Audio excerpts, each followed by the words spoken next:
본 영상은 2020년 9월 6일 금호성결교회 주일 온라인 예배 방송입니다. 찬송가 408장 나 어느 곳에 있든지를 함께 찬송하시겠습니다.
다 같이 사도신경으로 우리의 신앙을 하나님께 고백하겠습니다. 나는 전능하신 아버지 하나님, 천지의 창조주를 믿습니다. 나는 그의 유일하신 아들, 우리 주 예수 그리스도를 믿습니다. 그는 성령으로 잉태되어 동정녀 마리아에게서 나시고 본디오 빌라도에게 고난을 받아 십자가에 못 박혀 죽으시고 장사된 지 사흘 만에 죽은 자 가운데서 다시 살아나셨으며 하늘에 오르시어 전능하신 아버지 하나님 우편에 앉아 계시다가 거기로부터 살아있는 자와 죽은 자를 심판하러 오십니다. 나는 성령을 믿으며 거룩한 공교회와 성도의 교제와 죄를 용서받는 것과 몸의 부활과 영생을 믿습니다. 아멘. 찬송가 21장 다 찬양하여라를 함께 찬송하시겠습니다. 다 찬양하여라 전능왕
이 시간에는 우리를 대표하여 조명한 장로께서 기도하시겠습니다. 우리를 눈동자같이 지키시는 하나님, 전 세계가 코로나19의 충격과 공포로 불안에 떨고 있습니다. 모든 분야가 멈추고 정지되고 있습니다. 이러한 때 먼저 우리가 하나님을 온전히 섬기지 못하고 기도하지 못한 것을 회개합니다. 이제 하나님을 다시 겸허한 마음으로 우리의 옷깃을 여미오니 우리를 불쌍히 여기시고 이 민족을 지켜 주옵소서. 그리고 이런 기회를 통하여 우리 한국교회가 더 깨어나 하나님 나라를 확장하게 하시고 아울러 국민 복원과 건강한 사회를 위해 더 잘 섬기게 하옵소서. 하나님, 더 간절한 마음으로 기도합니다. 이런 때일수록 우리가 인간의 연약함을 깨닫고 하나님 앞에 더 엎드리게 하시고 하나님을 신뢰하게 하옵소서. 솔로몬이 성전 봉헌식을 할 때 어떠한 전염병이 창궐한다 할지라도 성전을 향하여 손을 펴고 기도하면서 모든 재앙과 전염병에서 막아달라고 간구했던 것처럼 우리가 더 하나님을 가까이 하며 신뢰하고 기도하게 하옵소서.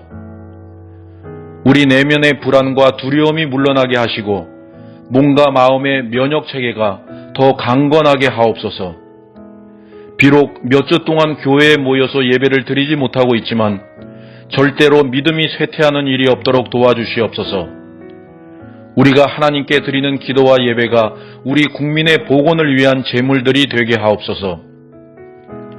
이런 위기의 때일수록 한국 교회가 믿음으로 여호와 라빠의 하나님을 선포하며 어디에서든 더 예배 중심의 삶을 살게 하여 주옵소서.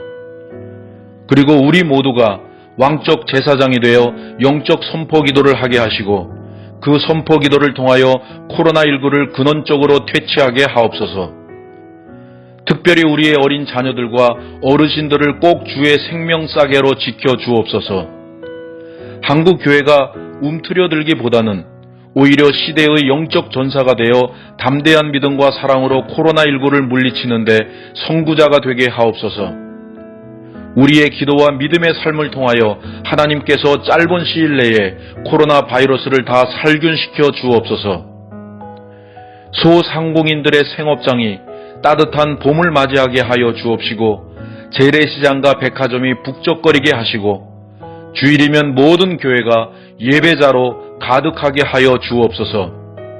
그리고 국민 정서에도 건강의 봄이 다시 와서 새로운 대한민국이 다시 시작하게 하여 주옵소서.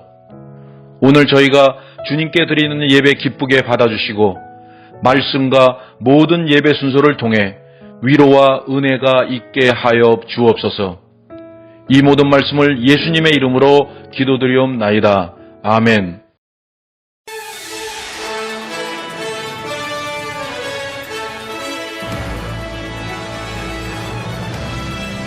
교회 소식을 말씀드립니다. 첫 번째입니다. 코로나19 사회적 거리두기 2.5단계를 일주일간 연장하기로 함에 따라 다음 주인 9월 13일 주일까지는 온라인 예배로 드립니다. 두 번째입니다. 성전 예배는 14일 월요일부터 모든 공예배를 대면 예배로 진행합니다. 대면 예배에 참석하실 때에는 마스크 착용과 손소독제 사용, 사회적 거리두기 수칙을 철저히 준수해 주시기 바랍니다. 헌금자 명단입니다. 스크린을 참조하여 주시기 바랍니다. 이상입니다. 함께 은혜 받으실 하나님의 말씀은 신약성경 고린도후서 1장 3절에서 11절 말씀입니다. 고린도후서 1장 3절에서 11절 말씀을 저와 여러분이 한 목소리로 합독하시겠습니다. 찬송하리로다. 그는 우리 주 예수 그리스도의 하나님이시요 자비의 아버지시요 모든 위로의 하나님이시며 우리의 모든 환난 중에서 우리를 위로하사 우리로 하여금 하나님께 받는 위로로서 모든 환난 중에 있는 자들을 능히 위로하게 하시는 이시로다. 그리스도의 고난이 우리에게 넘친 것 같이 우리가 받는 위로도 그리스도로 말미암아 넘치는도다. 우리가 환난 당하는 것도 너희가 위로와 구원을 받게 하려는 것이요. 우리가 위로를 받는 것도 너희가 위로를 받게 하려는 것이니 이 위로가 너희 속에 역사하여 우리가 받는 것 같은 고난을 너희도 견디게 하느니라. 너희를 위한 우리의 소망이 견고함은 너희가 고난에 참여하는 자가 된 것 같이 위로에도 그러할 줄 알미라. 형제들아, 우리가 아시아에서 당한 환난을 너희가 모르기를 원하지 아니하노니 힘에 겹도록 심한 고난을 당하여 살 소망까지 끊어지고 우리는 우리 자신이 사형 선고를 받은 줄 알았으니 이는 우리도 자기를 의지하지 말고 오직 죽은 자를 다시 살리시는 하나님만 의지하게 하심이라. 그가 이같이 큰 사망에서 우리를 건지셨고 또 건지실 것이며 이후에도 건지시기를 그에게 바라노라. 너희도 우리를 위하여 간구함으로 도우라. 이는 우리가 많은 사람의 기도로 얻은 은사로 말미암아 많은 사람이 우리를 위하여 감사하게 하려 함이라. 고린도후서 1장 3절에서 11절 말씀입니다. 이 시간에는 특별 찬양으로 하나님께 영광을 올려드립니다. 내 주는 구원의 주.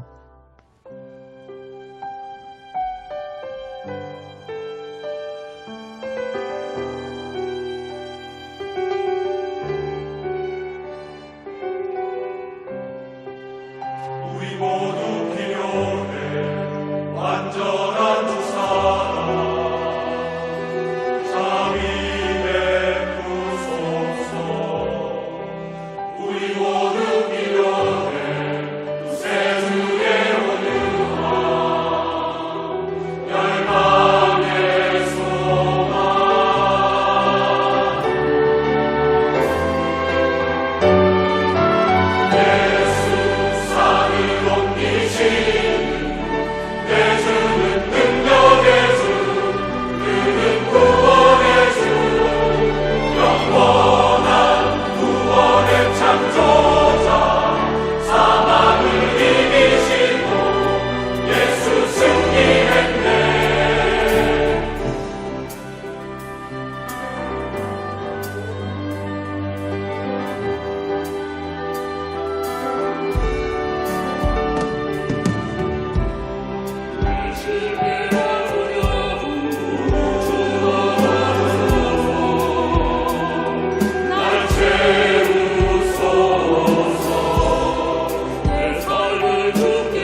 시간에는 위로하시는 하나님이라는 제목으로 손유태 담임 목사님께서 말씀 증거해 주시겠습니다. 많은 은혜 받으시기 바랍니다. 사랑하는 성도님들, 한 주간 평안하셨습니까? 하나님이 주시는 은혜와 하나님이 주시는 축복이 성도님들의 가정에 또 모든 삶터 가운데 늘 충만히 임하시기를 주님의 이름으로 축복합니다. 벌써 성전에서 예배드리지 못한 지 3주째가 되었습니다. 다음 주부터는 성전에서 예배드릴 수 있을 것이라 예상을 했었는데 거리두기 방침이 일주일간 연기되었습니다. 그래서 다음 주일까지는 온라인으로 예배를 드리고 14일 월요일부터는 새벽 예배를 시작하고 모든 예배를 성전에서 예배 드리도록 하겠습니다. 힘이 들더라도 한 주간 더 경계하시고 기도에 힘쓰셔서 유용간의 강건함을 유지하시기를 주님의 이름으로 또한 축복합니다. 며칠 전에 고등학교 친구로부터 문자가 왔습니다. 학원을 하는데 2주간 문을 닫게 되어 너무 힘들다고 하면서 청와대 청원과 기도를 부탁받았습니다. 청원 동의를 해주고 기도를 약속했습니다. 성도님들, 정말 많이 힘들 때입니다. 얼마나 힘이 되시겠습니까? 물질적인 것뿐만 아니라 영적으로도 많은 고통이 있으시지요. 하지만 분명히 우리를 사랑하시는 하나님께서 이 위기와 고난을 기적과 같이 회복하게 해주시고 또한 우리를 더욱더 굳건하게 세워주실 것을 믿으시기를 바랍니다. 피할 길을 열어주심을 믿으시고 환난 가운데 인내하시고 소망을 이루어주시는 하나님을 확신하시기를 바랍니다. 사랑하는 성도님들, 제가 늘 말씀드리지만 우리가 우리의 자녀들이 고만고만한 삶을 살지 않고 더 큰 비전과 축복을 누리며 살기를 원하는 것처럼 우리의 아버지 되시는 하나님께서 자녀된 우리가 고만고만하게 살기를 원치 않으십니다. 그래서 때로는 고난을 통해 우리를 연단하십니다. 또한 우리가 원치 않고 우리가 죄를 범하거나 실수하지 않았음에도 불구하고 찾아오는 고난을 당할 때 위로해 주시고 도와주시어 하나님을 살아계심을 체험하도록 하십니다. 이처럼 하나님께서 우리에게 원하시는 것은 고난 없는 삶이 아니라 고난을 믿음으로 이기고 더 큰 축복의 그릇으로 빚어져 예비해 놓으신 더 큰 축복을 받는 삶을 원하고 계십니다. 그렇기 때문에 고난 가운데 버려두는 것이 아니라 믿음을 잃지 않을 때 반드시 이기게 해주시는 하나님의 은혜가 있습니다. 오늘 본문 말씀인 고린도 후서를 쓴 바울도 고난을 통해 더 많은 사역을 감당할 만한 그릇으로 빚으시는 하나님을 말하고 있습니다. 그렇다면 바울이 당한 고난이 어느 정도이겠습니까? 오늘 8절 말씀 보면 알 수 있습니다. 형제들아, 우리가 아시아에서 당한 환난을 너희가 모르기를 원하지 아니하노나 힘에 겹도록 심한 고난을 당하여 살 소망까지 끊어지고. 여기에서 바울이 사용한 환난이라는 단어는 가슴이 압박이 가해져서 아주 짓눌린 상태를 의미하는 단어입니다. 가슴이 답답해서 죽고 싶은 지경에까지 이르렀다는 말이고 인생이 끝났다고 생각했다는 말입니다. 이런 상황 속에서 바울은 낙심하지 않고 오히려 고린도 교회에 편지를 써서 계속되는 고난 속에서도 바울은 어떻게 하면 다시 일어날 수 있는지를 알려주고 있습니다. 사랑하는 성도님들, 오늘 말씀을 통해 지금 우리 모두가 겪고 있는 답답하고 괴로운 고난의 시간들을 이겨낼 수 있는 길을 찾으시기를 축원합니다. 그럼 어떻게 고난을 이길 수 있다고 바울이 이야기하고 있습니까? 먼저 위로의 하나님을 바라보아야 한다라고 말하고 있습니다. 바울은 본문 3절 말씀에서 찬송하리다. 그는 우리 주 예수 그리스도의 하나님이시요 자비의 하나님이시요 모든 위로의 하나님이시며 라고 말합니다. 하나님이 위로해 주신다라고 이야기합니다. 사람들이 고난을 이기지 못하는 이유 가운데 하나가 격려와 위로를 받지 못하기 때문이다라고 합니다. 이를 증명하기 위해서 한 심리학자가 실험을 했습니다. 한 사람에게는 잘못을 해도 위로하고 격려를 아끼지 않았습니다. 다른 사람에게는 조금만 잘못해도 비난하고 야단을 쳤습니다. 시간이 점점 갈수록 격려나 위로를 받은 사람은 어떤 상황이 와도 움츠러들지 않고 맡은 일을 능력 이상으로 해낼 수 있었다라고 합니다. 하지만 위로받지 못하고 비난만 받은 사람은 충분히 할 수 있는 일조차도 움츠러들어 주저하게 되고 계속해서 실수와 잘못을 연발했다고 합니다. 이처럼 사람들은 칭찬이나 격려와 같은 위로를 받느냐 아니면 질책이나 비난과 같은 멸시를 받느냐에 따라 달라집니다. 위로에는 그만큼 능력이 있다는 말이지요. 이처럼 바울도 죽고 싶을 정도로 극한 고난의 상태에서 다시 용기를 갖고 일어나게 되는데 그 이유가 바로 위로의 하나님을 바라보았기 때문이다 라고 합니다. 보세요. 오늘 본문 속에서 가장 많이 등장하는 단어들은 바로 위로라는 단어들입니다. 본문에서 이 위로라는 단어가 얼마나 자주 사용되었느냐 하면 4절부터 7절 말씀을 보면 무려 8번이나 반복해서 나옵니다. 우리를 위로하사 하나님께 받은 위로로서 능히 위로하게 하시는 우리의 위로도 너희의 위로와 이렇게 무려 8번이나 나오고 있습니다.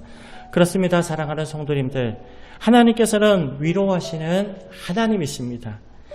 바울은 극심한 고난 때문에 절망하긴 했지만 거기에 머무르지 않고 그 속에서 하나님을 찾았고 위로하시는 하나님을 바라보았습니다. 그때 바울은 위로하시는 하나님을 체험하고 나를 능히 위로하시는 모든 위로의 하나님이시다 라고 외치면서 다시 사명의 길을 걸을 수 있었습니다. 그런데 바울이 고난 받을 때만 하나님께서 위로하셨나요? 그렇지 않습니다.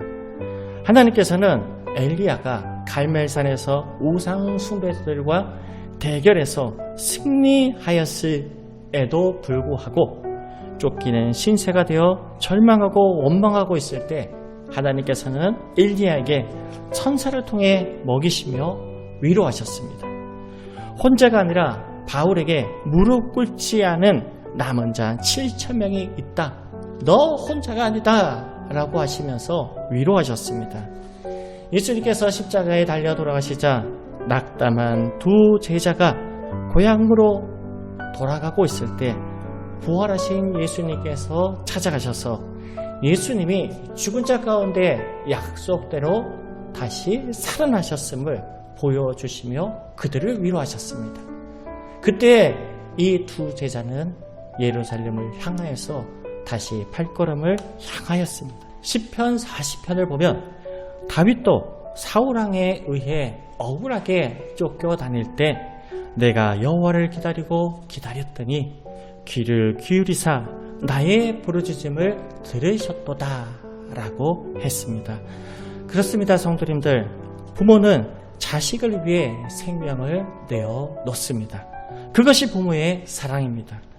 마찬가지로 우리의 아버지 되시는 하나님께서는 나 홀로 고난 가운데 있도록 내버려 두지 않으시고 말씀으로 이적으로 위로해 주시고 도와주시는 사랑과 위로의 하나님이심을 믿으시기를 바랍니다.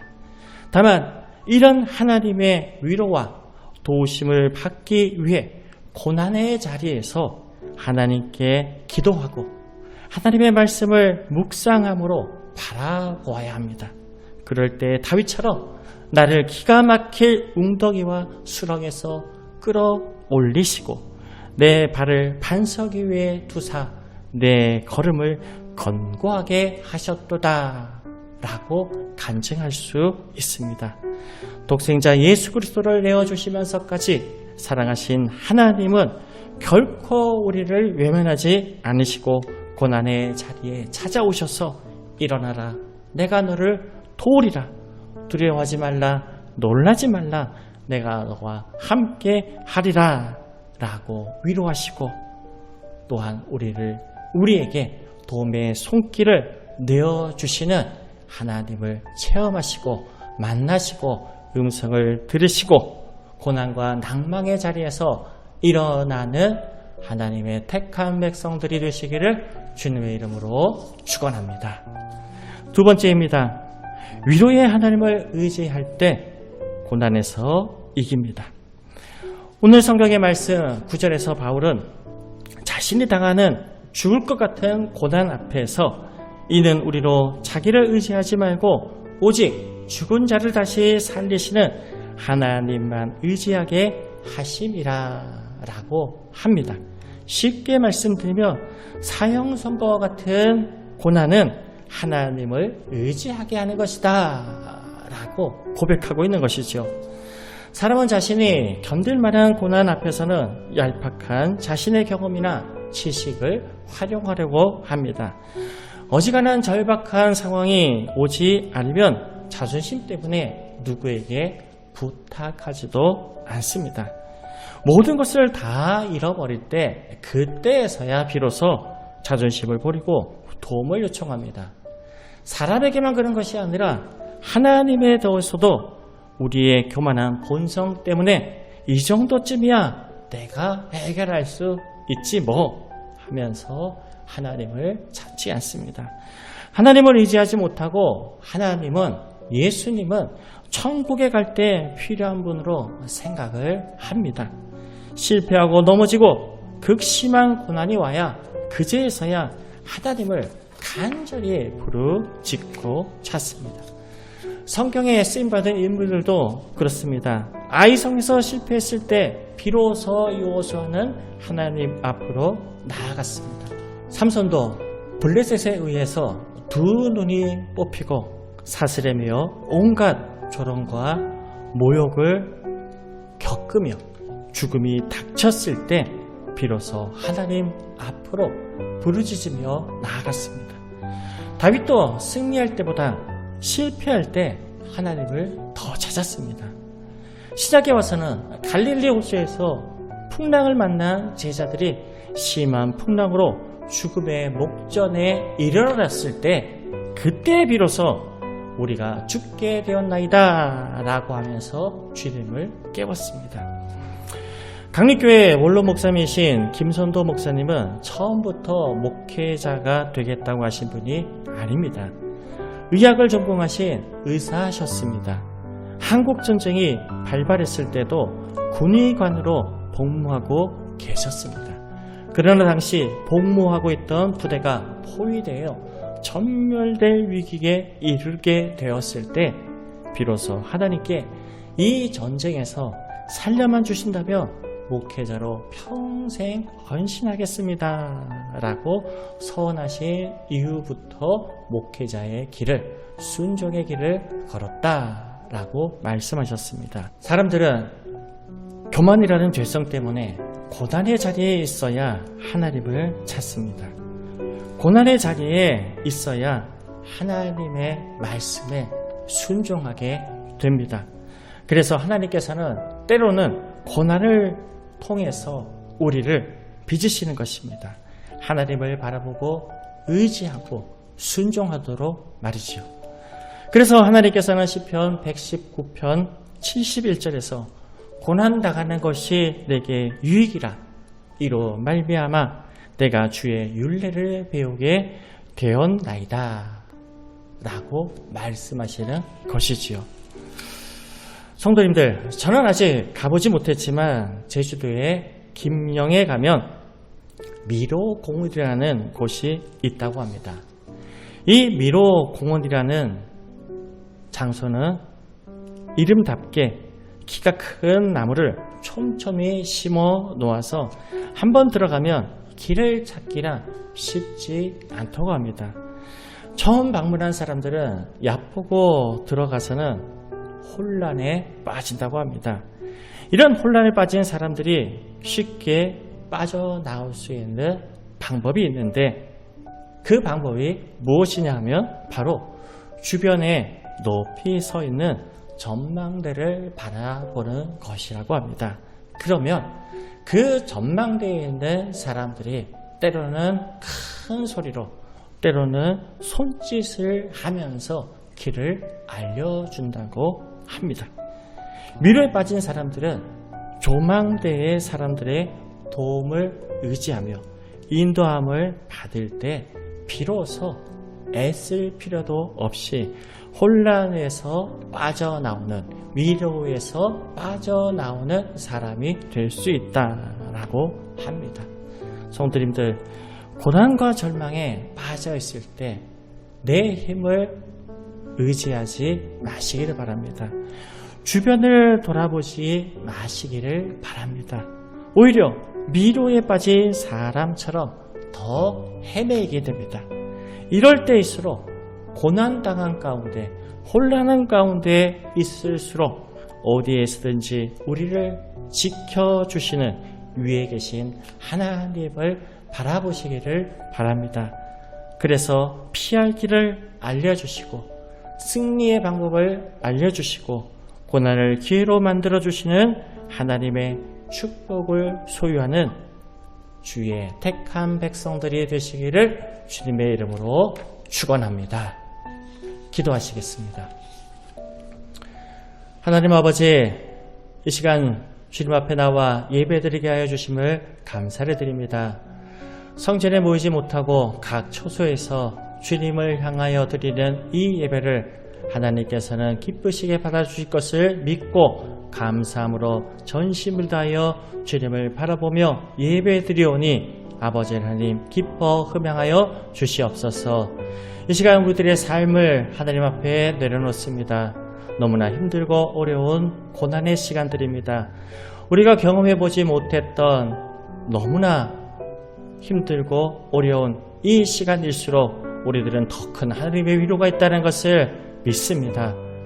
바울처럼 죽음과 같은 고난 가운데서도 하나님을 바라보니 아버지 하나님 위로하여 주시옵소서. 말씀으로 위로하여 주시옵시고 우리를 향한 도움의 손길을 펼쳐 주셔서 하나님의 살아계심을 체험하는 위로를 받는 우리들이 되게 하여 주시옵소서.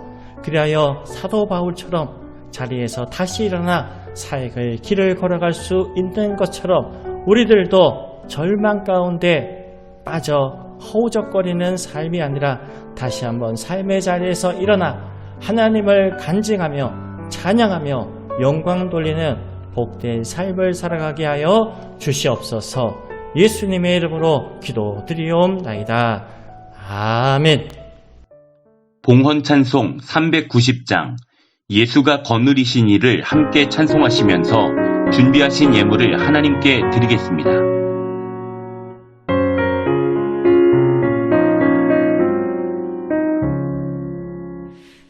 예수가 거느리시니 즐겁고 평안하구나.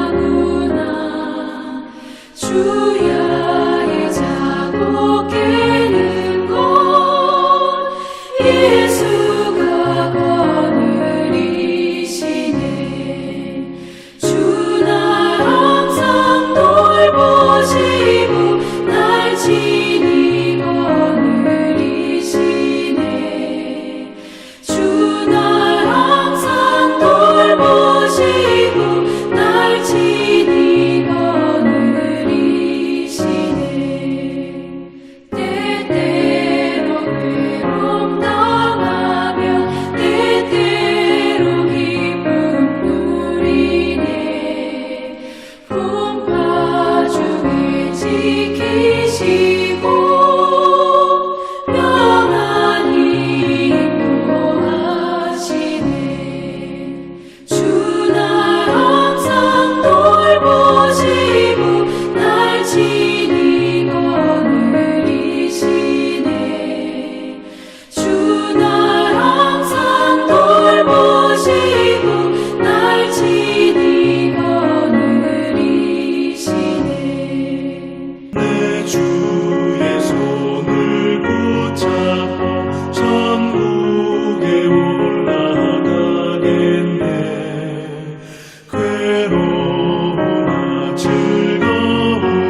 담임 목사님의 봉헌 기도와 축도로 예배를 마치겠습니다. 하나님 아버지, 오늘도 주 앞에 나올 때 빈손으로 나오지 않고 예물 들고 드리게 하여 주심을 감사드립니다. 삶이 어렵고 고난 가운데 있지만 주님 앞에 감사함으로 믿음으로 예물 드린 성도들의 손길 하나하나를 하나님께서 기뻐 흠양하여 주시옵시고 하늘의 복된 은혜를 이 시간 우리들에게 또 드린 모든 손길들에게 풍성하게 내려 주시옵소서. 하나님의 갚으심이 있는 드림이 되게 하여 주시옵소서. 11조를 올려드립니다. 아버지 하나님, 믿음으로 올려드리는 사업장, 믿음으로 올려드리는 직장 기억하여 주시옵시고 더 풍성한 10의 1조를 드릴 수 있는 하늘의 만다를 부어 주시옵소서. 감사의 예물을 드리는 성도들의 손길 기억하여 주시옵시고 아버지 하나님 더 풍성한 감사가 일어날 수 있도록 영적인 능력도 주시옵시고 삶의 풍성함도 덧입혀 주시옵소서.